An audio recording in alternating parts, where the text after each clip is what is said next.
حمد و ثنا ہو تیری کون مکان۔ السلام علیکم ورحمۃ اللہ وبرکاتہ۔ حمد و ثنا ہے اس پاک پروردگار کے لیے جس کے قبضۂ قدرت میں ہماری اور آپ سب کی جان ہے۔ آج کے اس نشست میں ہم بات کریں گے حضرت عمر ابن خطاب رضی اللہ تعالی عنہ کی صاحبزادی حضرت حفصہ رضی اللہ تعالی عنہا کے بارے میں۔ حضرت حفصہ رضی اللہ تعالی عنہا کی شخصیت وہ ہے کہ جن کا شمار امہات المومنین میں ہوتا ہے۔ آپ علیہ الصلاۃ والسلام نے چوتھے نمبر پر حضرت حفصہ کو اپنے نکاح میں لیا۔ حضرت حفصہ حضرت عمر ابن خطاب رضی اللہ تعالی عنہ کی صاحبزادی ہیں۔ حضرت عمر خطاب وہ شخصیت ہیں کہ یہ اللہ کے رسول جناب محمد الرسول اللہ صلی اللہ علیہ وسلم کی زندگی میں بھی آپ علیہ الصلاۃ والسلام کے شانہ بشانہ رہے ہیں، اور بارہا قرآنی آیات کا نزول اللہ تبارک و تعالیٰ نے ان کے منشا کے مطابق اتارا ہے، اور آپ علیہ الصلاۃ والسلام کے بعد حضرت عمر ابن خطاب رضی اللہ تعالی عنہ کو اللہ تبارک و تعالیٰ نے جناب محمد الرسول اللہ صلی اللہ علیہ وسلم کا خلیفہ بنایا۔ چنانچہ یہ خلیفہ ثانی بنے، اور حضرت عمر ابن خطاب کے انتقال کے بعد آپ علیہ الصلاۃ والسلام کے مزار کے بھی ساتھی بنے۔ یہ عمر ابن خطاب کی شخصیت وہ شخصیت ہے کہ جو اسلام لانے سے پہلے جب ان کے کسی ساتھی نے پوچھا کہ اے عمر تیری سب سے بڑی خواہش کیا ہے، سب سے انوکھی خواہش کیا ہے، تو کہا میری خواہش سب سے بڑی یہ ہے کہ میرے پاس اونٹ کا بڑا ریوڑ ہو، اور میں اس کو چڑھاؤں اور اس کا دودھ دہوں اور دودھ اس کا پیوں اور مست ہو کر سو جاؤں۔ لیکن جب انہوں نے اسلام قبول کیا تو اسلام کے قبول کرنے کے بعد اسی شخص نے پوچھا کہ اے عمر تیری سب سے بڑی خواہش کیا ہے، تو حضرت عمر رضی اللہ تعالی عنہ نے فرمایا میری سب سے بڑی خواہش یہ ہے کہ اس روئے زمین کے ذرے ذرے پر اور اس روئے زمین کے خطے خطے پر جناب محمد الرسول اللہ صلی اللہ علیہ وسلم کا لایا ہوا دین اسلام نافذ ہو جائے، پہنچ جائے، لوگ اس دین اسلام کے ماننے والے ہو جائیں۔ اللہ اکبر۔ یہ ہیں حضرت عمر ابن خطاب رضی اللہ تعالیٰ عنہ، جن کے اسلام میں داخل ہونے کے بعد اسلام کو بڑی تقویت ملی۔ یہی وہ شخصیت ہے جو خانہ کعبہ میں علی الاعلان پہلی مرتبہ جو نماز باجماعت پڑھوائی، یہ انہی کی صاحبزادی ہیں۔ حضرت حفصہ رضی اللہ تعالی عنہا اعلان نبوت کے 5 سال پہلے اس دنیا میں تشریف لاتی ہے، یعنی پیدا ہوتی ہیں، اور اعلان نبوت کے بعد 5 سال کے بعد جب حضرت عمر ابن خطاب رضی اللہ تعالی عنہ اسلام قبول کرتے ہیں تو پورے خانوادے کے ساتھ، پورے گھرانے کے ساتھ یہ لوگ اسلام کے دامن میں آ کر پناہ لیتے ہیں۔ جس وقت حضرت حفصہ رضی اللہ تعالی عنہ اسلام قبول کی ہیں اس وقت ان کی عمر 10 سال ہے، اور اسلام میں آنے کے بعد حضرت عمر کا پورا گھرانہ اسلامی رنگ میں اس طریقے سے رنگ جاتا ہے، محبت الہی میں اس طرح سے محو ہو جاتا ہے، عشق نبوی میں اس طریقے سے ڈوب جاتا ہے، اور دین و شریعت کو اپنے اوپر اس طریقے سے مسلط کرتا ہے، اور اس کے اندر عمل کرنے پر اس طریقے سے جو ہے اتر جاتا ہے کہ آج بھی حضرت عمر رضی اللہ تعالی عنہ کے گھرانے کو لوگ یاد کرتے ہیں۔ حضرت حفصہ رضی اللہ تعالی عنہا کی والدہ محترمہ کا نام زینب بنت مظعون تھا۔ حضرت حفصہ رضی اللہ تعالی عنہا اپنے والد محترم کی طرح ہی پڑھی لکھی خاتون تھی۔ یہ پڑھائی لکھائی آج کے زمانے کی طرح نہیں، اس زمانے میں پڑھا لکھا ہونا ایک بڑی بات تھی۔ شاید ہی کوئی پڑھا لکھا ہوتا تھا عرب ممالک میں، بہت کم لوگ ہوتے تھے جو پڑھے لکھے ہوتے تھے۔ حضرت عمر ابن خطاب رضی اللہ تعالی عنہ بھی پڑھے لکھے تھے، یہ ان کی صاحبزادی تھی، یہ بھی پڑھی لکھی تھی، بڑے ذہین و فطین تھیں۔ کچھ دنوں کے بعد جس طریقے سے ہر باپ کو اپنی بچی کے شادی کی فکر ہوتی ہے، حضرت عمر ابن خطاب نے بھی حضرت حفصہ کے شادی کی فکر کی۔ چنانچہ مکہ ہی کے ایک ہونہار، بہادر اور دلیر شخص حضرت خنیس بن حذافہ سہمی رضی اللہ تعالی عنہ سے شادی کرائی۔ یہ حضرت خنیس بن حذافہ سہمی حضرت ابو بکر رضی اللہ تعالی عنہ کہ دعوت و تبلیغ سے ایمان قبول کیا اور دائرہ اسلام میں داخل ہوئے۔ جب حضرت حفصہ کا نکاح حضرت خنیس بن حذافہ سہمی رضی اللہ تعالی عنہ حضرت ابو بکر رضی اللہ تعالی عنہ کے دعوت و تبلیغ پر اسلام قبول کرتے ہیں، جب یہ لوگ اسلام کے دائرے میں داخل ہوتے ہیں تو کفار و مشرکین نے ان مسلمانوں کو اتنا ستایا، پریشان کیا کہ ان لوگوں کو ہجرت کرنے پر مجبور ہونا پڑا۔ چنانچہ پہلا ہجرت انہوں نے حبشہ کا کیا ہے، پھر اس کے بعد مدینہ کا ہجرت کیا۔ یہ ہجرت کر کے مدینہ پہنچے ہیں۔ سن 2 ہجری میں بدر کا معرکہ ہوتا ہے، غزوہ بدر کا وقوع ہوتا ہے۔ غزوہ بدر کے اندر حضرت حفصہ رضی اللہ تعالی عنہ کے شوہر حضرت خنیس بن حذافہ سہمی رضی اللہ تعالی عنہ بڑی دلیری اور جواں مردی سے اس میں شرکت کرتے ہیں، اور اس معرکہ میں، اس جنگ میں بڑی دلیری سے، بڑی بہادری سے جنگ کرتے ہیں۔ لیکن مرضی خدا کچھ اور تھی، یہ اس میں بے طرح زخمی ہو جاتے ہیں۔ زخم بہت شدید لگتا ہے، انہیں لایا جاتا ہے، مدینہ کے اندر ان کا علاج چلتا ہے۔ حضرت حفصہ رضی اللہ تعالی عنہ ان کی بے انتہا خدمت کرتی ہے، مرہم پٹی کرتی ہے، زخموں کو صاف کرتی ہے، لیکن اللہ کی مرضی تھی، حضرت خنیس بن حذافہ سہمی زخم کی تاب نہ لا سکے، بالآخر اپنی جان کو اللہ کے حوالے کر دیا اور ہمیشہ ہمیشہ کے لیے اللہ تبارک و تعالیٰ کے دربار حاضر ہو گئے۔ انا للہ و انا الیہ راجعون۔ جب حضرت خنیس بن حذافہ سہمی رضی اللہ تعالیٰ عنہ کا انتقال ہو گیا تو حضرت حفصہ اکیلی رہنے لگی، اداس رہنے لگی۔ ظاہر بات ہے کہ جب کسی خاتون کا شوہر اس کی جوانی میں ہی اس کا ساتھ چھوڑ دے، جس وقت حضرت خنیس رضی اللہ تعالیٰ عنہ کا انتقال ہوتا ہے، اس وقت حضرت حفصہ کی عمر صرف اور صرف 21 سال کی تھی۔ اپنے شوہر کی جدائی میں مغموم رہنے لگی،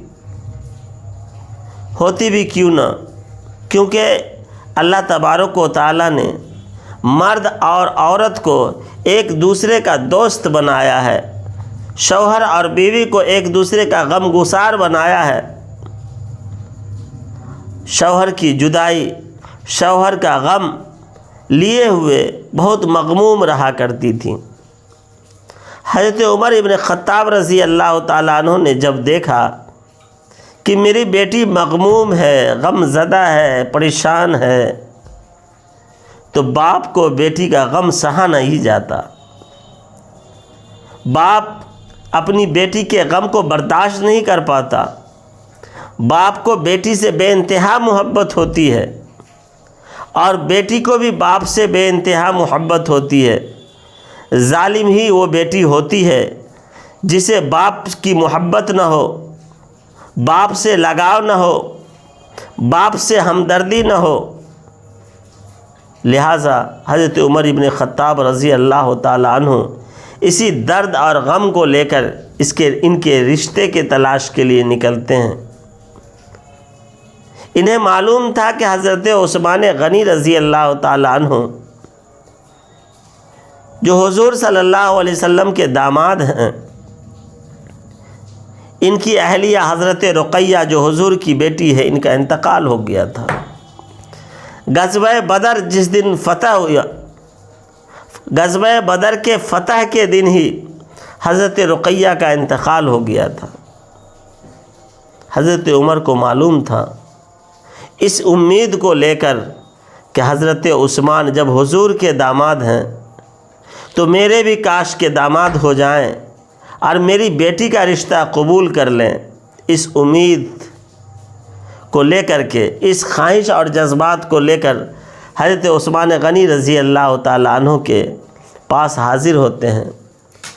حضرت عثمان غنی کو جب اپنی بیٹی کا رشتہ دیا تو انہوں نے کہا کہ میں اس کے بارے میں غور و فکر کر کے آپ کو بتاتا ہوں۔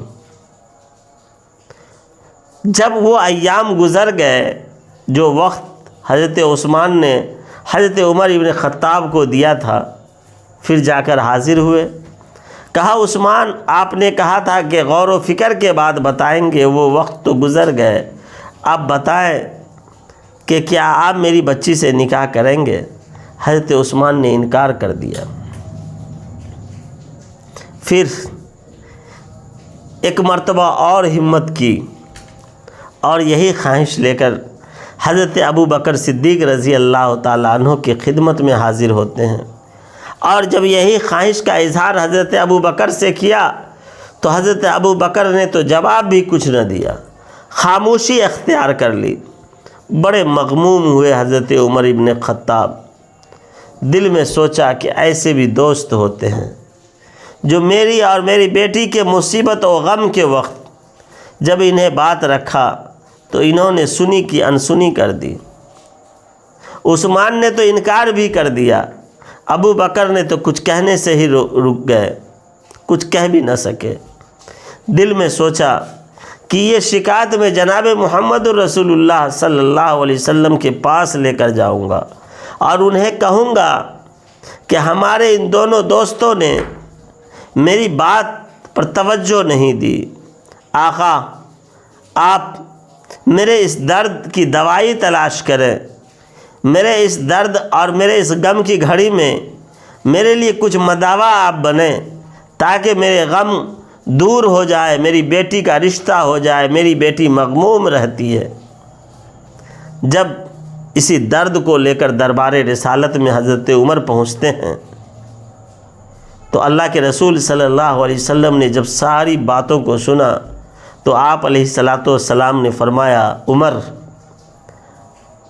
مغموم مت ہو، غم مت کر، پریشان مت ہو عمر، عثمان کی شادی ہوگی اور ایک ایسی لڑکی سے شادی ہوگی جو تیری بیٹی سے بہتر ہوگی، تیری بیٹی سے افضل ہوگی، اور تیری بیٹی حفصہ کی جو شادی ہوگی وہ عثمان سے افضل ہوں گے، وہ عثمان سے بہتر ہوں گے۔ جب اس بات کو حضرت عمر نے سنا تو دل مطمئن ہوا، قلب کو سکون ملا، اور اس کے بعد یہ گھر تشریف لائے۔ پھر اللہ کے رسول صلی اللہ علیہ وسلم نے پیغام دیا، چنانچہ 400 درہم کے عوض حضرت حفصہ سرور کونین تاجدار بطح احمد مجتبی محمد مصطفیٰ صلی اللہ علیہ وسلم کی حرم بنتی ہیں، یہ ان کی جوزیت میں آتی ہیں اور امہات المومنین بنتی ہیں، مومنوں کی ماں بنتی ہے۔ حضرت عمر رضی اللہ تعالی عنہ بڑے خوش ہوتے ہیں۔ اس خوشی کے موقع سے حضرت عثمان اور حضرت ابو بکر صدیق رضی اللہ تعالی عنہ جاتے ہیں مبارکباد دینے کے لیے۔ حضرت عمر ابن خطاب کو کہا حضرت عثمان اور حضرت ابو بکر نے کہ عمر مبارک ہو، تیری بیٹی کا رشتہ ایسی جگہ ہوا جس کی کوئی مثال نہ ہو۔ تو حضرت عمر نے کہا یہ تو اللہ کے رسول جناب محمد رسول اللہ صلی اللہ علیہ وسلم کا فضل و کرم ہے کہ انہوں نے رشتہ کر لیا، ورنہ تو تم لوگوں نے انکار کر دیا تھا۔ حضرت عثمان اور ابو بکر رضی اللہ تعالی عنہما نے فرمایا کہ یہ چیزیں ہمیں پہلے معلوم تھی، حضرت جبرائیل علیہ السلام نے اللہ کے رسول کو پہلے ہی بتا دیا تھا کہ حضرت حفصہ آپ کے نکاح میں آئیں گی، اور ہمیں یہ بات کا علم تھا اور یہ اللہ کے رسول کا راز تھا۔ میں اگر راز کو راز نہ رکھتا، راز کو فاش کر دیتا تو اللہ کے رسول کو تکلیف ہوتی، میں اس لیے کچھ کہنے سے انکار کر دیا۔ دوستو، اس طریقے سے حضرت عمر ابن خطاب رضی اللہ تعالی عنہ کو حضرت عثمان نے اور حضرت ابو بکر صدیق رضی اللہ تعالی عنہ نے مطمئن کیا۔ حضرت حفصہ رضی اللہ تعالی عنہ آپ علیہ السلام کے گھر میں دلہن بن کر کے تشریف لاتی ہیں، اور جب دلہن بن کر کے تشریف لاتی ہیں تو مدینہ کے ایک بڑے خیر خواہ صحابی ہیں، اس صحابی کا نام ہے حارثہ بن نعمان۔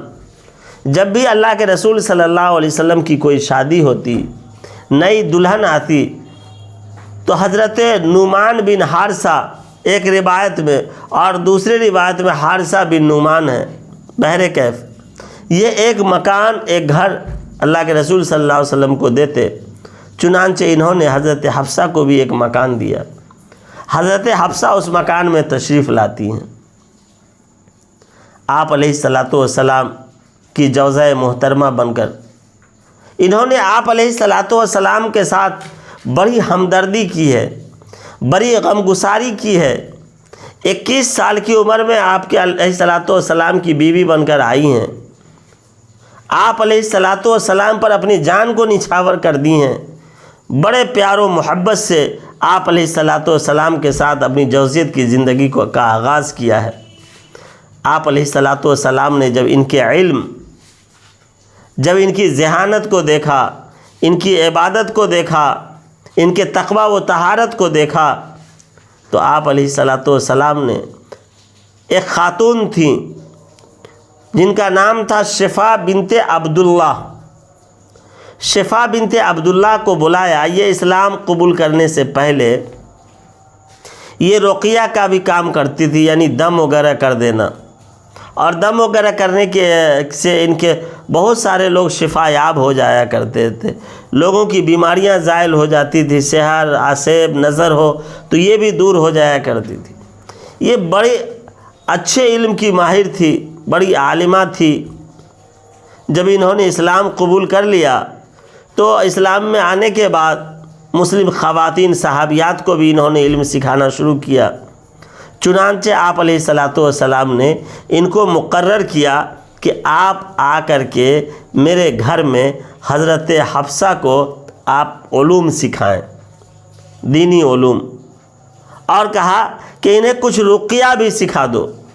اس سے پتہ چلا کہ خواتین بھی اپنے بچوں کو کچھ قرآنی آیت پڑھ کر کے دم کر سکتی ہے، پانی پر دم کر کے پلا سکتی ہے۔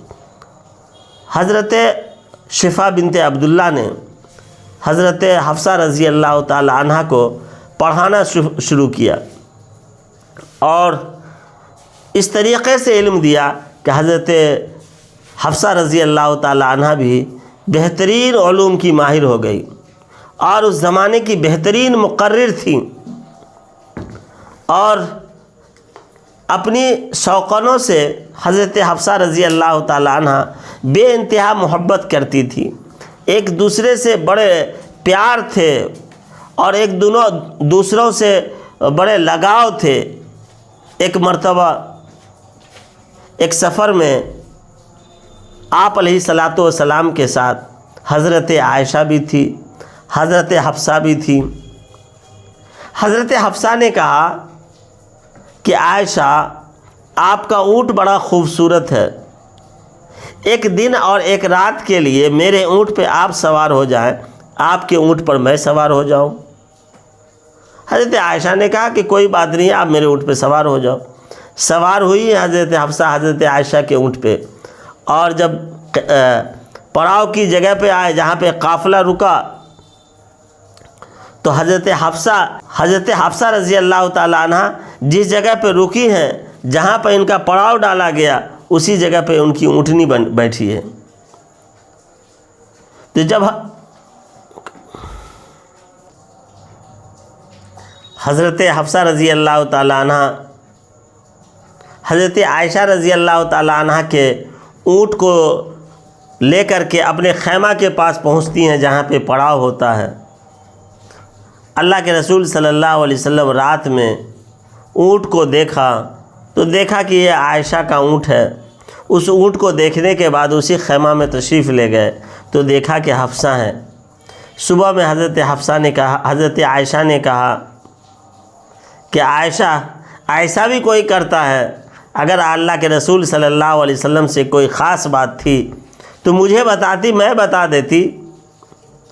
یہ اللہ کے رسول صلی اللہ علیہ وسلم سے بے انتہا محبت کی دلیل ہے کہ تمام ازواج مطہرات، تمام امہات المومنین کی دلی خواہش ہوتی تھی کہ اللہ کے رسول صلی اللہ علیہ وسلم زیادہ دیر میرے پاس وقت دیں، زیادہ دیر میرے پاس رہیں، زیادہ میرے پاس وقت بتائیں، لیکن ایک دوسرے سے کوئی بھی امہات المومنین کو کسی بھی طرح کی کوئی تکلیف نہیں ہوا کرتی تھی۔ یہ حضرت حفصہ رضی اللہ تعالیٰ عنہ کی زندگی ہے۔ بے انتہا خوشی کے ساتھ اللہ کے رسول صلی اللہ علیہ وسلم کے ساتھ آپ نے گزارا ہے، لیکن حضرت حفصہ رضی اللہ تعالیٰ عنہ کی زندگی میں حضرت خدیجہ، حضرت عائشہ کے طریقے سے ہی ان کی زندگی میں بھی ایک بڑی آزمائش آئی۔ حضرت خدیجہ کی زندگی میں جب اللہ کے رسول صلی اللہ علیہ وسلم کی نکاح میں تھی تو ان کے زندگی میں بھی ایک آزمائش آئی۔ حضرت عائشہ جب اللہ کے رسول صلی اللہ علیہ وسلم کی زندگی میں تھی، ان کے اوپر بھی ایک آزمائش آئی۔ اسی طریقے سے حضرت حفصہ کے اوپر بھی ایک آزمائش آئی۔ حضرت خدیجہ پر آئی کہ ان کی بیٹی کو، دو بیٹی کو ابو لہب کے بیٹوں نے طلاق دے دیا۔ یہ بڑا تفصیلی واقعہ ہے، یہ حضرت خدیجہ کے لیے بڑے آزمائش کی بات تھی۔ حضرت عائشہ صدیقہ رضی اللہ تعالیٰ عنہ پر تہمت لگایا گیا، یہ بھی بڑا آزمائش کا مقام تھا، بڑے مصیبت کا وقت تھا۔ اسی طریقے سے حضرت حفصہ رضی اللہ تعالیٰ عنہ کے اوپر بھی ایک دور آیا جو بڑے مصیبت کا دور تھا۔ وہ دور یہ تھا کہ اللہ کے رسول صلی اللہ علیہ وسلم نے حضرت حفصہ رضی اللہ تعالیٰ عنہ کو طلاق دے دیا۔ وہ بھی طلاق رجعی، ایک طلاق دیا۔ ایک طلاق کو طلاق رجعی بولتے ہیں۔ اس کی وجہ کہ اللہ کے رسول جناب محمد الرسول اللہ صلی اللہ علیہ وسلم نے ایک راز بتائی اور کہا کہ یہ راز آپ کسی کو نہ بتائیں، لیکن انسان سے خطا ہو جاتی ہے، غلطیاں ہو جاتی ہے۔ حضرت حفصہ رضی اللہ تعالیٰ عنہ اس راز کو مضمر نہ رکھ سکی، بچا نہ سکی، حضرت عائشہ کو بتا دیں اور یہ باتیں دھیرے دھیرے جو ہے پھیل چکی۔ اس راز کے بارے میں پوری تحقیقی باتیں نہیں آ رہی ہے کہ راز کی بات کیا تھی، لیکن کچھ لوگوں نے لکھا ہے شہد کے واقعے کو کہ اللہ کے رسول صلی اللہ علیہ وسلم عصر تا مغرب تمام امہات المومنین کے پاس تھوڑی تھوڑی دیر کے لیے جایا کرتے تھے۔ امہات المومنین میں سے ایک ام المومنین حضرت زینب بنت جہش ہیں، جن کے پاس اللہ کے رسول صلی اللہ علیہ وسلم جایا کرتے تھے، تو آپ اللہ کے رسول صلی اللہ علیہ وسلم کو شہد کا شربت پلایا کرتے تھے۔ جب تو اس میں تھوڑی تاخیر ہو جایا کرتی تھی، تو جب اللہ کے رسول صلی اللہ علیہ وسلم آیا کرتے تھے تو حضرت عائشہ، حضرت حفصہ وغیرہ نے سوچا کہ اللہ کے رسول ان کے پاس زیادہ وقت دیتے ہیں، تو ان لوگوں نے کچھ مشورہ کیا کہ اب اللہ کے رسول آئیں گے تو ہم لوگ یہ کہیں گے کہ اللہ کے رسول آپ کے منہ سے مغافیر کی بو آ رہی ہے۔ مغافیر ایک پودا ہے جس سے گوند نکلتا ہے، تھوڑی سی اس کی بدبو کڑواہٹ جیسی ہوتی ہے، تو اللہ کے رسول صلی اللہ علیہ وسلم سے ہم لوگ کہیں گے کہ آپ صلی اللہ علیہ وسلم کے منہ سے مغافیر کی بو آ رہی ہے۔ چنانچہ حضرت زینب بنت جہش کے گھر سے جب حضرت عائشہ کے گھر آتے اللہ کے رسول تو کہتے مغافر کی بو آ رہی ہے، حضرت حفصہ کے یہاں جاتے تو وہاں وہ بھی کہتی مغافر کی بو آ رہی ہے۔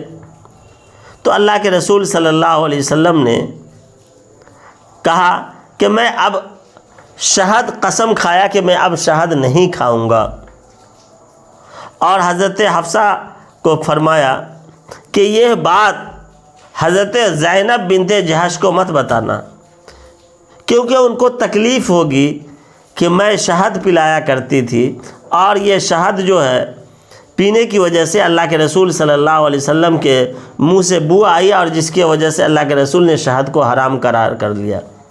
تو فرمایا کہ حضرت زینب بنت جہش کو یہ خبر مت دینا، حضرت حفصہ کو کہا، تو ہو سکتا ہے کہ یہ راز کی بات کو کہا محفوظ رکھنا حضرت حفصہ رضی اللہ تعالیٰ عنہ کو، لیکن خاتون تھی، بتا دیا، تو اس کی وجہ سے اللہ کے رسول صلی اللہ علیہ وسلم نے طلاق رجعی یعنی ایک طلاق دی، لیکن حضرت جبرائیل علیہ السلام نے آ کر کے کہا کہ اے اللہ کے رسول صلی اللہ علیہ وسلم آپ ان سے رجعت کریں، یہ روزہ رکھنے والی خاتون ہے، یہ نیک خاتون ہے، یہ نماز پڑھنے والی خاتون ہے، اور جنت میں یہ آپ کی بیوی بنیں گی۔ یوں تو تمام امہات المومنین اللہ کے رسول صلی اللہ علیہ وسلم کی جنت میں بھی بیوی ہوگی، لیکن نام لے کر ان کا کہنا یہ ان کی خصوصیت ہے۔ اللہ کے رسول صلی اللہ علیہ وسلم نے رجعت کیا ہے۔ یہاں سے ہمیں ایک بات سمجھ میں آئی کہ اس مسئلہ کے وقوع سے ہمیں رجعت کا مسئلہ بھی سمجھ میں آیا، یہ اللہ کا منشا رہا ہوگا۔ پھر حضرت حفصہ رضی اللہ تعالی عنہ کی شخصیت وہ شخصیت ہے کہ انہوں نے قرآن کی حفاظت کی ہے۔ اللہ کے رسول صلی اللہ علیہ وسلم کے اس دنیا سے تشریف لے جانے کے بعد حضرت عمر ابن خطاب رضی اللہ تعالی عنہ کے مشورے سے کہ حضرت ابو بکر رضی اللہ تعالی عنہ نے حضرت زید بن ثابت رضی اللہ تعالی عنہ کی نگرانی میں قرآن مجید کو جمع فرمایا۔ کہا کہ کچھ قرآن مجید لوگوں کے سینے میں ہے اور لکھت میں کہیں پتے پہ لکھا ہے، کہیں چمڑے پہ لکھا ہے، کہیں ہڈی پہ۔ کہا کہ نعمان بن ثابت حضرت زید بن ثابت رضی اللہ تعالیٰ عنہ کی نگرانی میں جتنے بھی لوگ، جن لوگوں کے پاس بھی جہاں بھی لکھا ہوا ہے، سب کو لایا جائے اور لا کر کے ایک جگہ جمع کیا جائے۔ لہٰذا لا کر کے جمع کیا گیا، اور وہ جمع کرنے کے بعد ایک مصحف تیار کیا۔ اس مصحف کو حضرت ابو بکر صدیق رضی اللہ تعالیٰ عنہ نے اپنے پاس محفوظ رکھ لیا۔ پھر ان کے اس دنیا سے تشریف لے جانے کے بعد یہ مصحف حضرت عمر ابن خطاب رضی اللہ تعالیٰ عنہ کے پاس آیا۔ حضرت عمر ابن خطاب رضی اللہ تعالیٰ عنہ نے اپنی بیٹی حضرت حفصہ رضی اللہ تعالیٰ عنہ کو دے دیا۔ حضرت حفصہ رضی اللہ تعالیٰ عنہ نے اس کی بھرپور حفاظت کی۔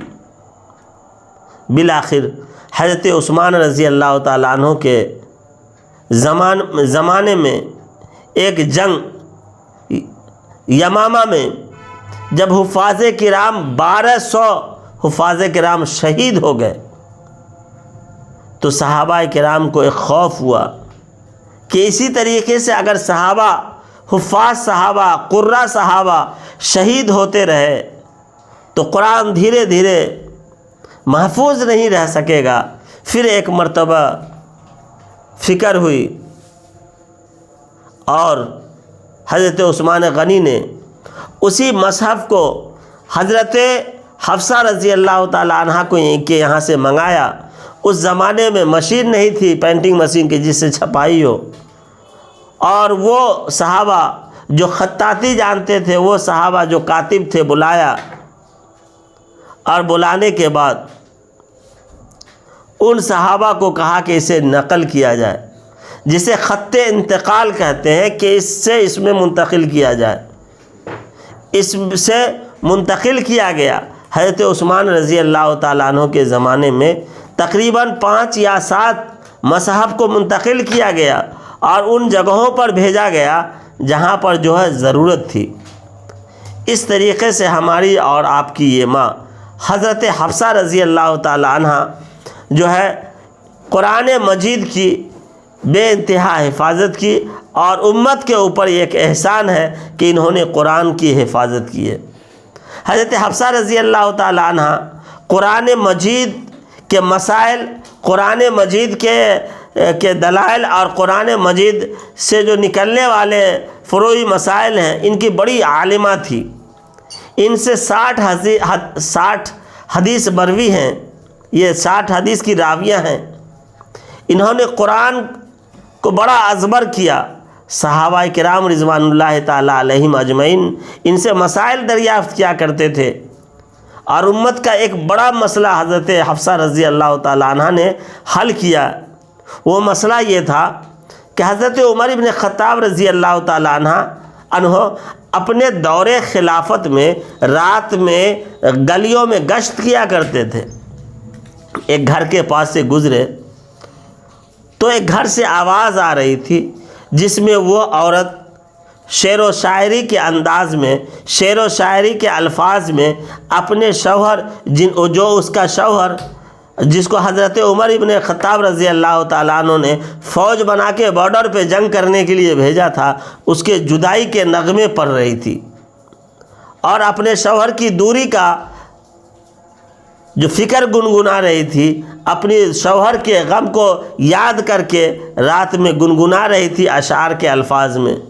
حضرت عمر ابن خطاب رضی اللہ تعالیٰ عنہ نے جب سنا تو اس عورت کو بلایا اور کہا کہ تو کیوں اس طرح رات میں شعر و شاعری کر رہی ہے، تیری آواز باہر آ رہی ہے۔ کہا کہ آپ نے میرے شوہر کو باہر بھیج دیا ہے بارڈر پہ جنگ کرنے کے لیے، میں اکیلی ہوں، بہت دن ہو گئے، اس کی یاد آ رہی ہے، اسی کی جدائی میں اشعار پڑھ رہی ہوں۔ اسی وقت حضرت عمر ابن خطاب رضی اللہ تعالیٰ عنہ اپنی بیٹی حضرت حفصہ رضی اللہ تعالیٰ عنہ کے پاس آتے ہیں اور فرماتے ہیں کہ حفصہ، ایک مسئلہ ہے، ایک دین کا مسئلہ ہے، ایک سچا مسئلہ ہے، یہ تو بتا کہ ایک خاتون، ایک عورت اپنے شوہر سے کتنے دن دور رہ سکتی ہے؟ تو انہوں نے فرمایا کہ بغیر کسی مجبوری کے اگر عورت اپنے شوہر سے 4 مہینہ دور رہ سکتی ہے۔ فوراً حضرت عمر بن خطاب رضی اللہ تعالیٰ عنہ نے اس فوجی کو فوراً بلوا بھیجا اور بلا کر کے کہا گھر پہ چھٹی دی۔ تو یہاں سے مسئلہ یہ نکلتا ہے کہ شادی شدہ زندگی میں، اپنی ازدواجی زندگی میں بیوی کے بھی کچھ حقوق ہیں۔ آدمی اپنی ازدواجی زندگی میں اپنی بیوی سے زیادہ دور رہے تو وہ 4 مہینہ دور رہ سکتا ہے، لیکن اگر کوئی مسئلہ ہے، کوئی دقت ہے تو اس سے زیادہ بھی رہ سکتا ہے۔ کچھ لوگ سوال کرتے ہیں کہ کیا اگر 4 مہینہ سے زیادہ شوہر بیوی سے دور ہو تو کیا اس بیوی کو طلاق ہو جائے؟ تو ایسا کوئی مسئلہ نہیں ہے کہ 4 مہینہ سے زیادہ ہو تو بیوی کو طلاق ہو جائے گی۔ 1 سال رہے، 2 سال رہے، 5 سال بھی رہے بیوی سے دور تو طلاق واقع نہیں ہوگا، لیکن بیوی کے بھی حقوق ہیں، بیوی کے بھی حق ہیں، اپنا ذاتی مسئلہ بھی ہے۔ ان تمام حق حقوق کو دیکھتے ہوئے 4 مہینے پر بیوی سے ملاقات کرنی چاہیے، اپنے گھر آنا چاہیے۔ اس مسئلے کا حضرت حفصہ رضی اللہ تعالی عنہ، اللہ تبارک و تعالیٰ نے ان کی زندگی میں بڑے کارہائے نمایاں انجام لیا ہے۔ جب ان کے آخری ایام آئے تو اپنے بھائی حضرت عبداللہ ابن عمر، جو ان کے سگے بھائی تھے، ان کو بلایا اور کہا، بھائی ابا نے جو غابات میں زمین دی تھی جنگل میں، وہ زمین میں اب تک تجھ سے نہیں پوچھی، وہ زمین ہے تو کہاں؟ کہا اس کی پیمائش کرا لینا اور میرے بعد تمام زمین کو صدقہ کر دینا، تمام زمین کو غریب غرباؤں میں بانٹ دینا۔ یہی وجہ ہے کہ اللہ تبارک و تعالیٰ نے گنبد خضرا کے نیچے حضرت حفصہ رضی اللہ تعالیٰ عنہ کے مکان کو جگہ دیا، اور حضرت حفصہ رضی اللہ تعالیٰ عنہ کا مکان جو ہے گنبد خضرا کے نیچے ہے۔ حضرت حفصہ رضی اللہ تعالیٰ عنہ 63 سال کی عمر میں انتقال کرتی ہیں۔ 63 سال کی عمر میں، اور یہ حسن اتفاق ہے کہ اللہ کے رسول صلی اللہ علیہ وسلم کا انتقال بھی 63 سال کی عمر میں ہوا، اور حضرت حفصہ رضی اللہ تعالیٰ عنہ کا انتقال بھی 63 سال کی عمر میں۔ حضرت حفصہ رضی اللہ تعالیٰ عنہ کو جنت البقیع میں مدفون کیا گیا۔ آپ کے جنازے کی نماز عامل مدینہ نے پڑھایا، اور 5 شخص نے آپ کو قبر میں اتارا ہے۔ حضرت ابو ہریرہ رضی اللہ تعالیٰ عنہ نے آپ کو کاندھا دیا ہے۔ 5 اتارنے والے میں آپ حضرت حفصہ کے بڑے بھائی حضرت عبداللہ ابن عمر، دوسرے بھائی حضرت عاصم ابن عمر، اور 3 بھتیجے، حضرت عبداللہ ابن عمر کے بیٹے عبداللہ ابن عبداللہ، حضرت حمزہ ابن عبداللہ، حضرت سالم ابن عبداللہ، یہ 3 بھتیجے ہیں۔ ان لوگوں نے قبر میں اتارا ہے اور جنت البقیع میں مدفون ہوئی ہیں۔ یہ جنت البقیع وہ جگہ ہے جہاں حضرت حفصہ رضی اللہ تعالی عنہ کے ماموں محترم سب سے پہلے اس قبرستان میں مدفون ہونے والے ہیں۔ جنت البقیع میں سب سے پہلے جس صحابی کو دفن کیا گیا، اس صحابی کا نام حضرت عثمان ابن مظعون رضی اللہ تعالیٰ عنہ۔ حضرت عثمان ابن مظعون سے اللہ کے رسول بے انتہا پیار کرتے تھے۔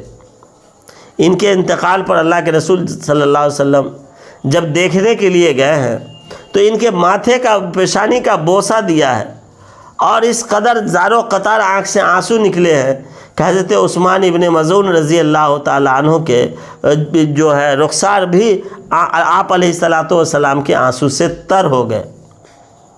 اللہ تبارک و تعالیٰ ہماری اس مائی حضرت حفصہ رضی اللہ تعالیٰ عنہ کے قبر پہ کروڑوں رحمتیں نازل فرمائے۔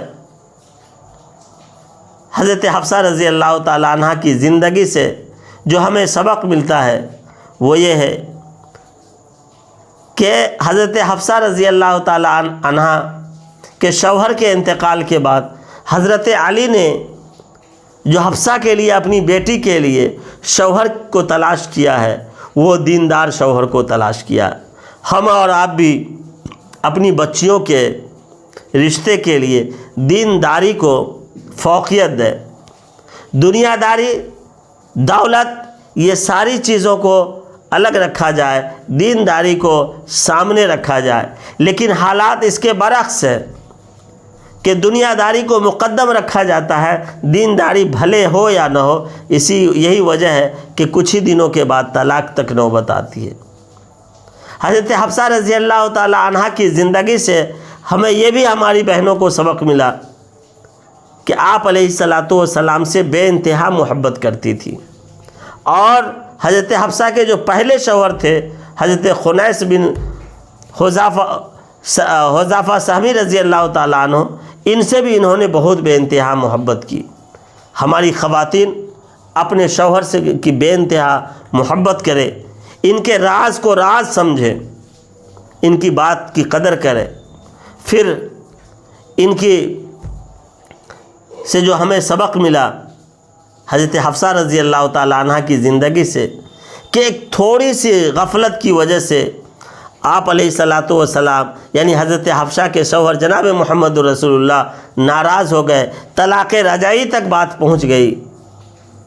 ہماری خواتین کو چاہیے کہ شوہر کی ہر بات، شوہر کا ہر قول یہ آپ کی امانت ہے، شوہر کے ایک ایک بات کی حفاظت کیجیے۔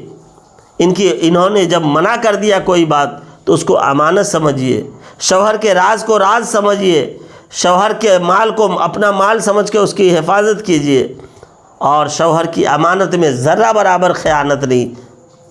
شوہر کا راز بھی امانت ہے، اگر اس میں خیانت کرتے ہیں تو اللہ کی گرفت ہوگی۔ تو حضرت حفصہ رضی اللہ تعالیٰ عنہ کی زندگی سے ہمیں یہ چند اسباق ملتے ہیں۔ اللہ تبارک و تعالیٰ ہمیں اس پر عمل کرنے کی توفیق عطا فرمائے۔ ہمارے لیے یہ امہات المومنین جو ہیں ہمارے لیے یہ ایک آئیڈیل اور نمونہ ہے۔